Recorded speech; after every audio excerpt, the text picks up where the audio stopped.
Good evening, everyone. Today is the Thursday, September 2nd, 2021 Transportation Commission meeting, and we are all joined here virtually. Welcome back from your August summer breaks. My name is Bridget Obikoya, and I am the Transportation Commission staff liaison, and this meeting is being recorded, so please turn off your mics when you are not speaking. Before we start the agenda items, are there any citizen comments on matters that are not on the agenda? Hearing none. Okay, now that there are no comments, I would turn the meeting over to Chairman Slack. Great, thank you. Thank you, Ms. Obukoya. It's great to be back on this beautiful September evening. Thank you to all transportation commissioners who have hopped in here virtually again for what should hopefully be a short meeting. Just a reminder that we are an advisory commission. We mostly just advise the board on what to do, but we are also happy to hear from the public and can funnel requests and concerns to the appropriate staff members. I will also go ahead and mention at this point that we are looking for some additional commissioners. We have some space on the commission. So if you are the kind of person who for some reason is watching this on YouTube or on television and are interested in joining the commission, you can go right to the Transportation Commission website and there is a form to fill out to apply. With that, I'll knock things back to Ms. Obukoya for our first agenda item. Okay, thank you, Mr. Chair. The first item is with it's with Dan Mulliff, and Dan, thank you. I see you in the room. Sorry about that. It is the Virginia Department of Transportation funding applications for FY 2023 through 24, transportation alternatives, and FY 2027 through 28, revenue sharing. And Dan, with that, I will turn it over to you. Great, thank you. It is a pleasure to be here. I'm going to share my screen for a very exciting one-slide PowerPoint presentation, if I can make it work. I'm having trouble with my Teams today, so I apologize for that. It's not even here. It's not even here. Fantastic. Desktop, there it is, okay. I have to upload it today rather than just sharing my screen. So there we go. Okay, can everyone see that beautiful one slide? Wonderful, marvelous. So, as she said, I am here to ask the Commission for endorsement of these two grant submissions. They're for the FY 23-24 cycle of submissions for these two programs, but the money would come in different years for revenue sharing, FY 27-28 for TAP, 23-24. These should be pretty familiar to you. We come before the TC every 2 years with a fresh round of submissions. I was just here at your meeting on May 27th to brief you on these very two submissions when they were earlier in the process. We gave you a bite at the apple to give us some feedback a little earlier in the process. At this stage in the process, we're now asking for your endorsement to take it to the county board at their September meeting so that we can have authorization to actually go ahead and apply. We're no longer able to add new projects. There were mandatory pre-applications due over the summer. Those have been taken care of for these two projects, but at this stage we can't. We're not literally unable to add new projects. We can, of course, remove them if you're unhappy with either of these for any reason. So we gave you that bite at the apple in May. Before that was the case. Now it's kind of a take it or leave it situation. So just a very brief description of what these two programs are. I don't want to take up a lot of your time. We've done this so many times before, but revenue sharing is a state program for road projects. Transit isn't eligible. Bike ped projects can sort of be a square peg fit through a round hole, but they're hard to make work. Really, this is for road projects, and the state can pretty much fund whatever they want. There's a maximum application for each locality of $10 million per 2-year cycle. You could apply for 10 $1 million projects or whatever, however you break that down. Money would come again in FY 27 through 28. So our request for that this year, you may remember from May, is $10 million, the maximum that we can apply for. For the Fort Myer Drive, we're calling it two-way conversion officially. You probably better know it as the tunnel removal, right? So this is in Roslyn where there's the grade separation. We want to reconstruct the street to basically bring it at grade, eliminate the tunnel, and this would make the street much more user-friendly for pedestrians, bicyclists, bus users. Really right-size the street for today's needs and the needs of the coming few decades. So we think it's a really important project identified in the Core of Roslyn study, and it's the right time to apply for it. We don't get, even if they gave us the money, we don't get it until FY27. So we'd like to go ahead and do it now. And since this is the maximum we can apply for the locality, there's really nothing else that it's kind of our shot. They may or may not give us everything. If they give us a partial reward, that's also good because it makes it much easier to get a larger chunk of the funding in the next cycle. So that's pretty much revenue sharing. I'll go ahead and tell you about TAP quickly and then take questions altogether. If there are any, I assume there will be. So TAP, also known as the Surface Transportation Block Grant Program, that's more of a mouthful, so I like to say TAP, is a specifical, that's a fun word. It's a specific program for non-automobile based projects. It's really ideal for bike and ped infrastructure. We tend to use it for trails really frequently. If you go back in our history, every 2 years of requests, there's a whole lot of trails in this pot of money that we've asked for. So awards can be up to $1 million per year or $2 million for the lifetime of the project, but they never actually give awards that big. It's kind of pointless that they even say that it's allowed. The sweet spot is about $500,000, and it's very rare that projects receive more than that much money in the current version of this program. If you go back 20 years, they might have gotten more, but not anymore. So this request would be for that sweet spot amount that we think we might actually get for phase 2 of the Arlington Boulevard Trail reconstruction. So this is the phase essentially from Courthouse to Roslyn, going from the end of the part of the trail in Courthouse that has, that was improved a number of years ago and is really nice, and carrying that nicer section basically east as far as Fort Myer Drive. So we'd be widening the trail, improving the separation from cars, creating safer ramp crossings, etc. We think it's a really good project, very important for making the Arlington Boulevard Trail safe and friendly and comfortable for all users. And we'd like to go ahead and ask for some money to get that. So that's really all I have to say. Again, I'm asking for the TC endorsement of these two requests. And with that, I will take questions. Great. Okay. We don't have any speaker comments on this item. All righty, great. Commissioner Brose, your hand went up first. Go ahead. Great, thank you. Just two quick questions. The funds that would come in FY 27-28, when would we actually plan to try to start that project? Well, okay, so that's a great question. We think by the time we got them, we would be ready to use them. Okay. It does, but that's, there's a lot that has to happen for that to be true. Not least of which is we have to completely fund the project, right? So if VDOT only gives us a partial award and we have to cobble together funding, and maybe we find funding somewhere that's a year or two later, I can't say that wouldn't happen. That might happen. Yeah. But the timeline is that we would be able to use it at that time. We'd like to do it sooner, but it's a lot of money to fund a difficult project. Yeah, no, thanks. And the second one, just to confirm, the Arlington Boulevard Trail, this is the north side of Route 50, right? It's not. Yes, correct. Yeah. It's actually because there's two sides, so just gonna. Yeah, no, that's a great question. Technically speaking, I think it's in the Fairfax Drive right of way, not the Arlington Boulevard right of way. But yeah. It's just easier to. Okay. No, it definitely needs the help, so I endorse that one. So thank you. Thank you. Commissioner Price, you're up next.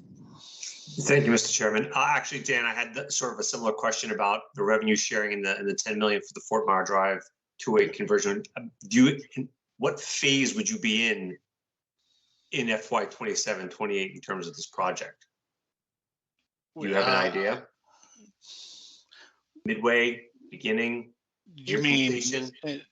Well, we wouldn't. I don't think we would be able to start construction until we got the funding. All of it? That's my understanding. Now, I'm not the project manager, but it's a complicated project on a relatively small section of street. The most difficult and expensive element is filling in the tunnel.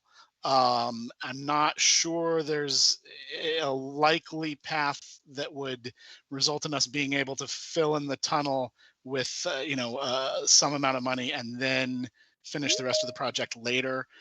I suppose it's possible, but I'm unaware of any plans to do something like that. Commissioner Land, tell me. We could. Yes, design. There could be a phase where we could do design with some amount of money first. Yeah, I'm going to support both of these, of course. I do have a question on the Arlington Boulevard Trail, and thanks for the earlier questions, which took care of some of my questions.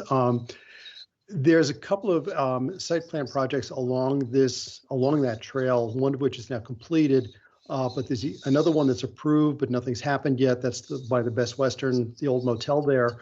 And there's also a lot of overhead utilities. Will this have any undergrounding as part of it? And if not, is there a way that we can avoid tearing it back up again when undergrounding does happen? And how will it coordinate with that Best Western site when that gets done? Because I think there's a certain amount of redoing Fairfax Drive as part of that project. Sure, that's a great question. As far as I know, there's no utilities associated with this project. The question mark with this project is right-of-way, though. There are a couple of pinch points, most importantly right around the pedestrian bridge that right. crosses Route 50 at about Fort Myer. And so, it's possible that as design progresses, if we identify that we need a little bit more space than we already have, and that impacts utilities, then that could happen. But at the moment, our conceptual understanding of this project is that it would not. But I think the pedestrian bridge is by the Best Western site, so that's why there's a whole lot of stuff that's happening right at that pinch point. Yeah. Which is why you're going to have some really careful coordination there to avoid having to redo stuff. Absolutely, you're right. And we had a meeting with VDOT just about 2 weeks ago where we talked fairly extensively about that very location and how much is going on there and how complicated it is. Okay, great. That takes care of my questions. Thank you very much. Yep. Thank you, Mr. Lantelmi.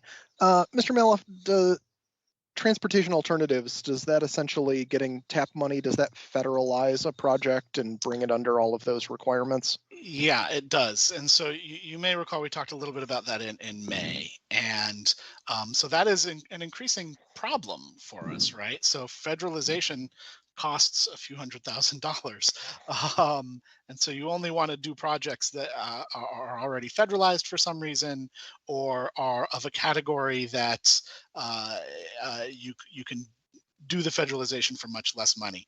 Now, I'm going to be honest with you, being not the project manager, I'm not sure which one of those categories this project falls under, but we have, when we try to identify projects for every grant cycle, we have a series of meetings with our various bureaus, and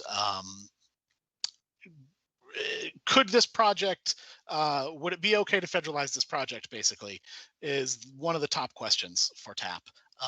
And this is a project that time and time again, the project management team was okay with that being the case for it. So we don't have any concerns with the Arlington Boulevard Trail and federalization, but if your next question is how come we're not applying for 4 different trails, the other 3 that could, theoretically be in the hopper might have different answers to that question.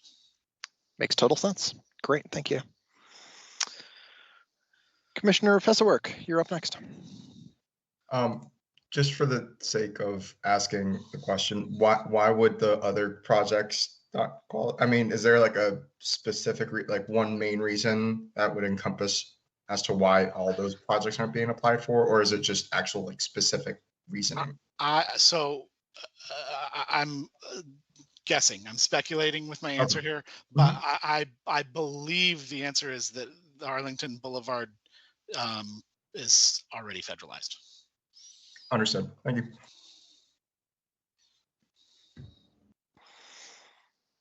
All right, seeing no other hands among the commission, I'm going to go ahead and move to a motion, which is to move that the Transportation Commission recommend that the Arlington County Board approve the resolution authorizing Arlington's participation in the Transportation Alternative Set-Aside Program and the VDOT FY 2023 Revenue Sharing Program as outlined in our draft board report dated September 18th, 2021.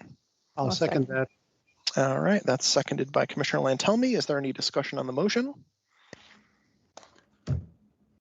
All right, seeing none, I'm going to move to voting.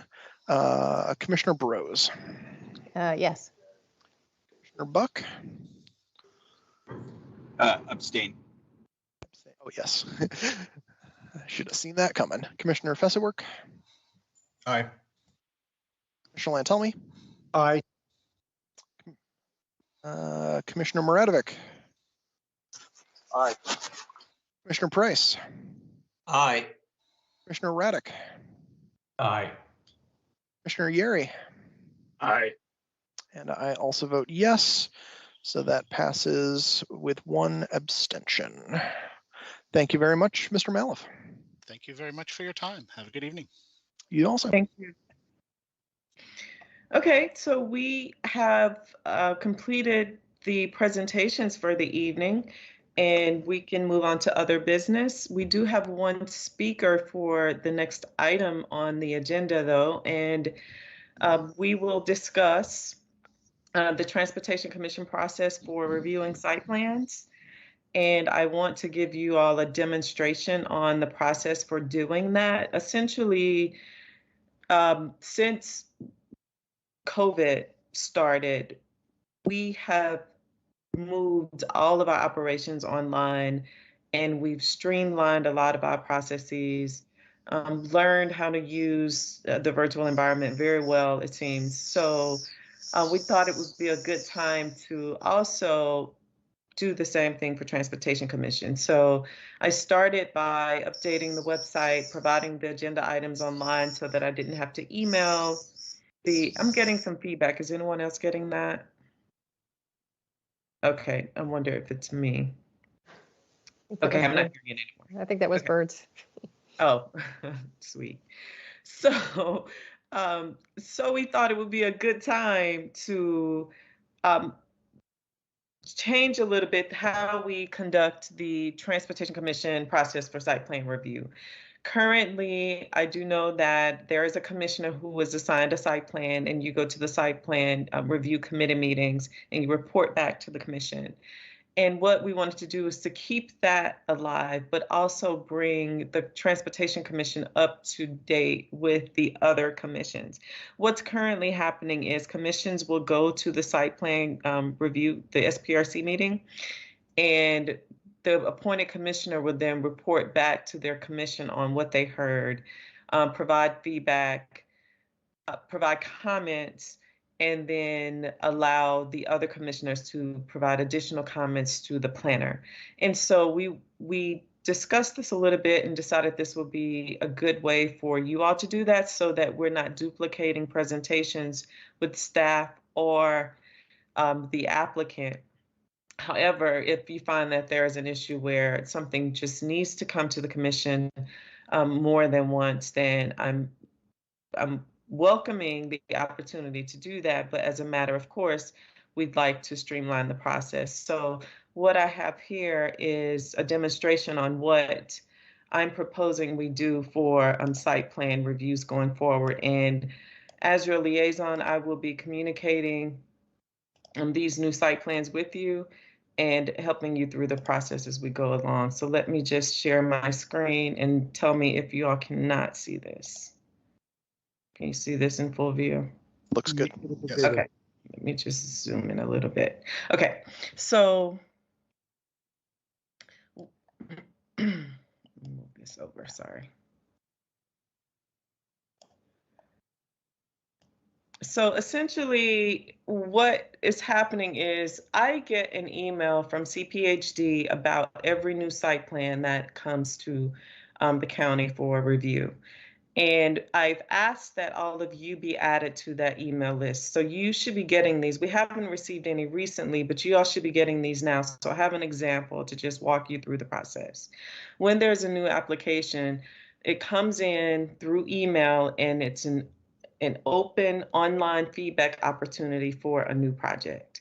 And the email subject header says now open online feedback opportunity. And that's how all of them read. So I asked for an example of this so you would know when you see this email coming into your mailbox, you would know exactly what it's for. And so what happens is it takes you essentially to the website where the new site plan development is. And once you get there, you just go to, actually the link will take you straight to the actual project. So for this one, it would be the 1201 North Vernon Street, but you would click on the project that's in review. And then from there, you would look at the active application and look at the status and learn more about the project. And this is all done at the time where you can provide feedback before it gets to SPRC. And you can see who the planner is if you have questions or comments, and you can see the process as it unfolds. Now, what I have done is ask that Transportation Commission meetings be added to this public process schedule so that we know when it's coming before us, it's in line with the other meetings, and it's clear to everyone involved that you all are part of the process ahead of time, and you all have plenty of time to review and provide comment. So the schedule will change a little bit, and you will be on this schedule from now on. And so at any point in this review process, you can look at all of the materials that have been provided and provide comments to, in this case, the planner, which is Kevin Lamb.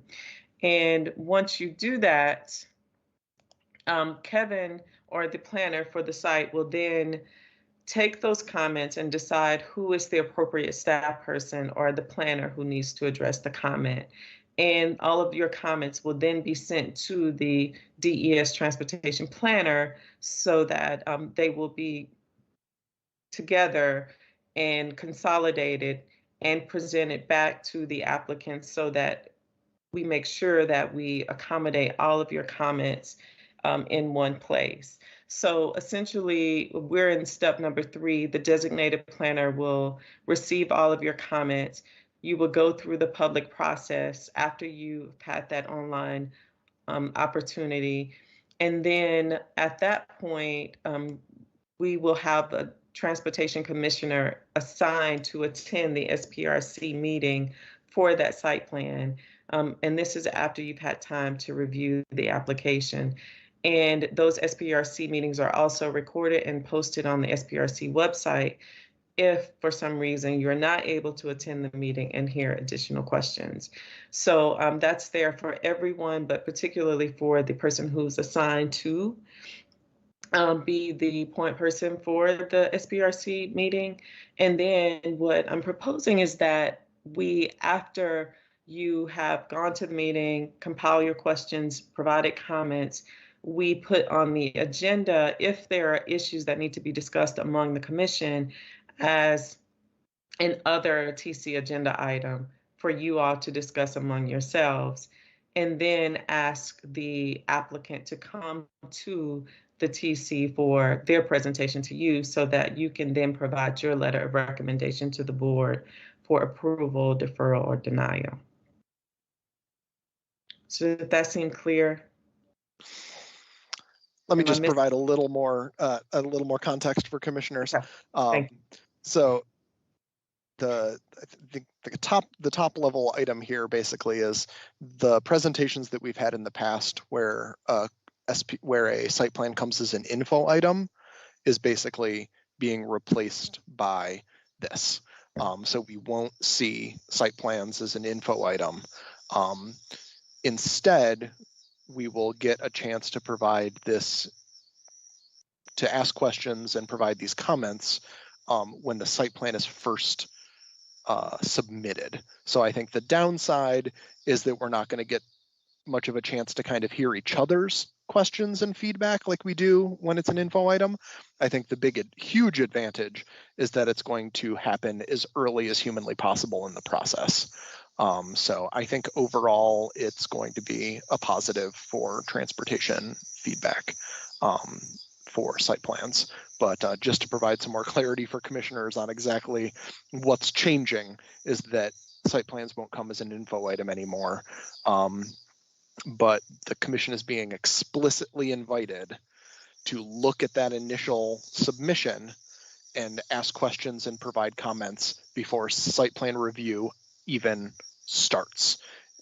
In the past, instead, in the past, we've gotten these as info items, but often halfway through site plan review after, 3 or 4 different things have already been decided and hashed out in SPRC. So I just wanted to provide that additional context. If folks have questions or comments, please go ahead and raise your hands. That was very helpful, and I neglected to say that was a critical piece of information. Commissioner Lantelmi, go ahead.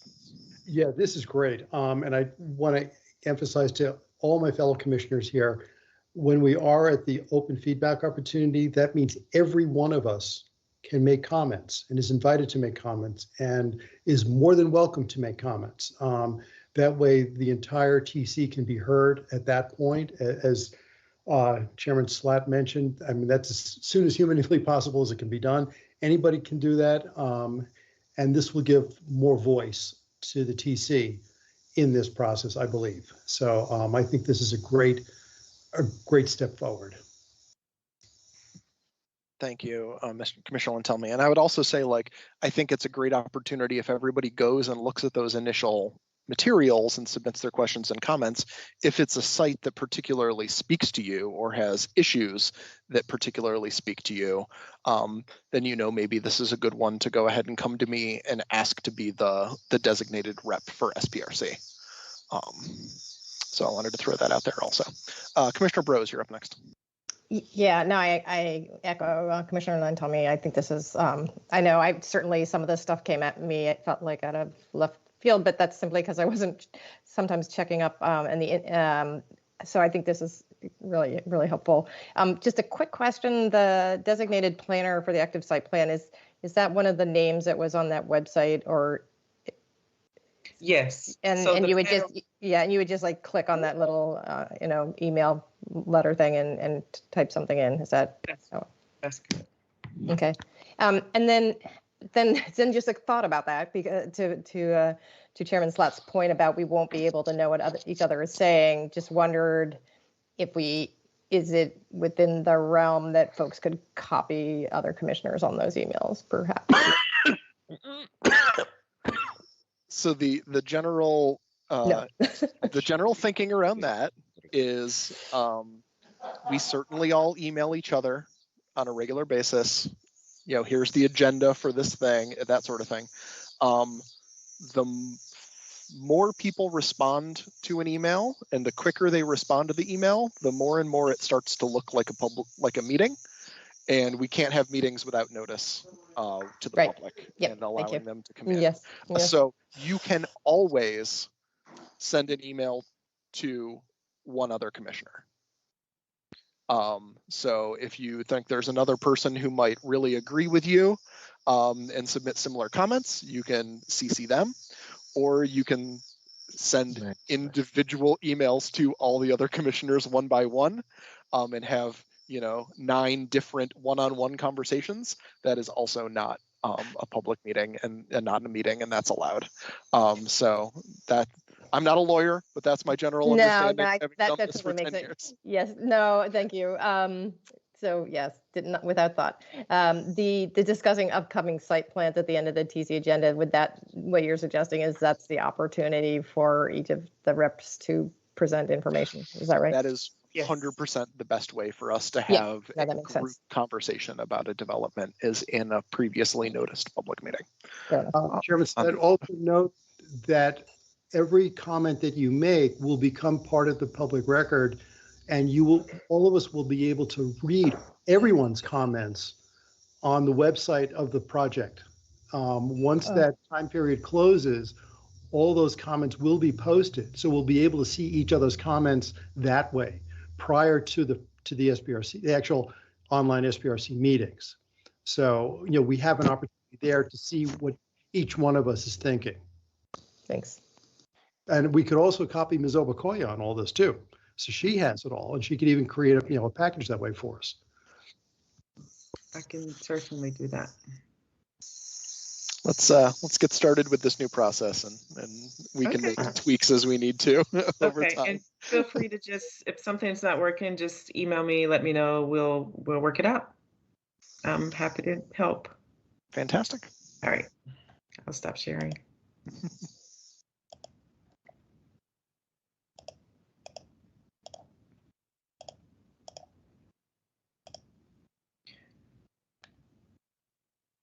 Okay, so on to other, we have one speaker for this item, Mr. Kevin Vincent. Is Mr. Vincent still, I don't see him here. He's not. I got an email from him just a couple minutes ago that he is having trouble joining the meeting, that he's afraid that it's his laptop having problems.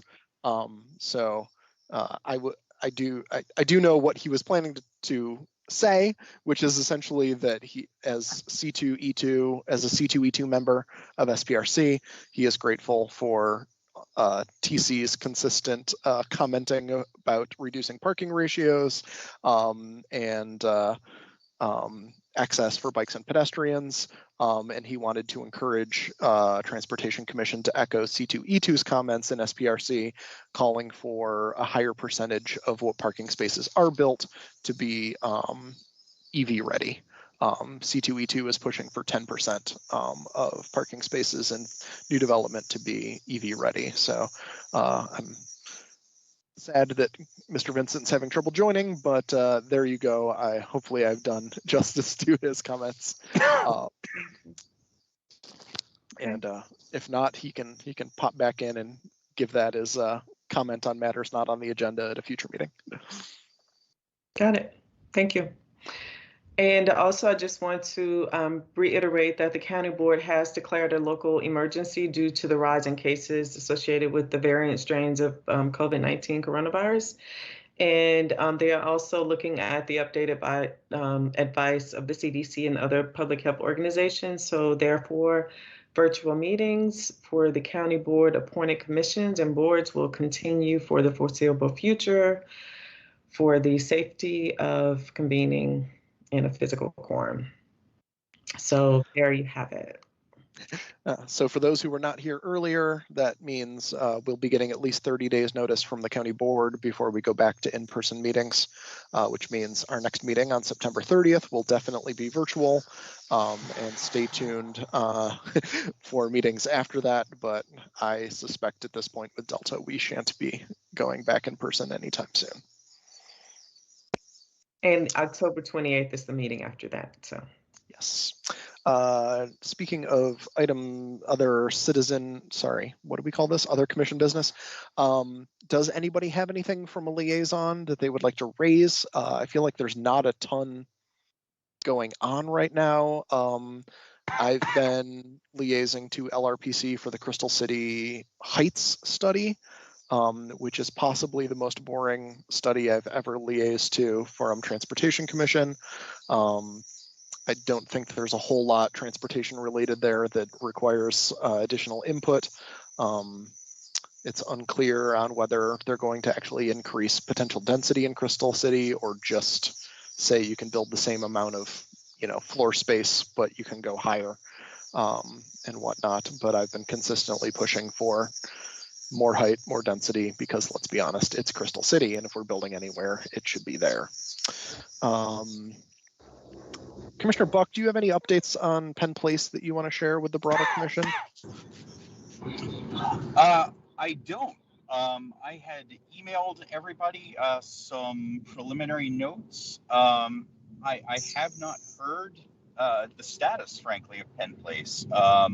It seemed open whether or not it had graduated from LRPC consideration to enter SPRC, and I have not heard one way or the other. So waiting with you all, and Penn Place will perhaps be a great test of putting a lot of eyes on a really big, complicated site plan. Awesome. Anybody else? Commissioner Lantelmi. Yeah, I think Penn Place is moving on to SPRC, but that doesn't mean that we can't raise all sorts of good transportation issues on that. And in fact, it's going to be a better place to do because we can get down into the detail. And I concur with Chair Slatt about the Crystal City Heights review. It's sort of, I'm not sure why we're even doing it, since they seem to be saying there won't be additional density. It's just can they be taller and thinner? It's like, then why are we bothering, is my position on it. But nonetheless, I've been sitting in on all of those meetings too, and wasting my time on it. Anyway, that's my editorial comment there. For the Pentagon City PDSP review, that is still moving forward. We do seem to be also going to be focusing a bit on 12th Street. We're now asking 12th Street to be, a lot is being loaded onto that street because we want protected bike on it. We have the transitway on it. We need wider sidewalks on both sides of it. We want trees to be lining it. Pretty much everything we could possibly want is being loaded into that pickup and drop off into that limited right of way. And it's going to be an interesting discussion to see how the priorities get sorted out for 12th Street. Anyway, that's where we are with that right now. Thank you.